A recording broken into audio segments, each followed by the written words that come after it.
রফিক ছোটবেলা থেকেই দারিদ্র্যের সাথে লড়াই করে বড় হয়েছে। রফিকের বাবা ছিলেন একজন দিনমজুর, মা অন্যের বাড়িতে কাজ করতেন। সংসারে অভাব লেগেই থাকত।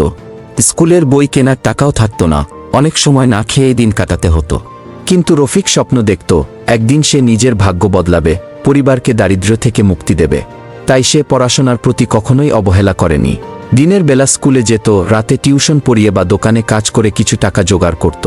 বিশ্ববিদ্যালয়ে ভর্তি হওয়ার সময় আসে, কিন্তু রফিকের কাছে কোনো টাকা নেই। সবাই বলল, এত কষ্ট করে লাভ নেই, গরিবের কপালে উচ্চশিক্ষা নেই। কিন্তু রফিক হাল ছাড়েনি।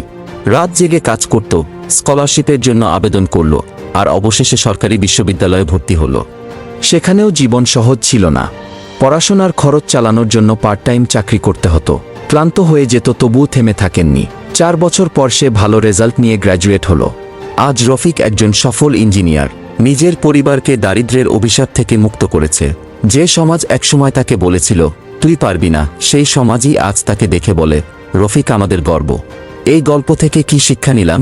জীবনে যত কষ্টই আসুক না কেন, কখনো হাল ছাড়বেন না। পরিশ্রম, ধৈর্য আর বিশ্বাস থাকলে একদিন অন্ধকার কেটে আলো আসবেই। তুমি যদি লড়ে যাও, তাহলে একদিন তুমিই তোমার স্বপ্নকে বাস্তবে পরিণত করবে। প্রতিদিন এরকম মোটিভেশনাল গল্প পেতে আমাদের চ্যানেলটিকে সাবস্ক্রাইব করুন।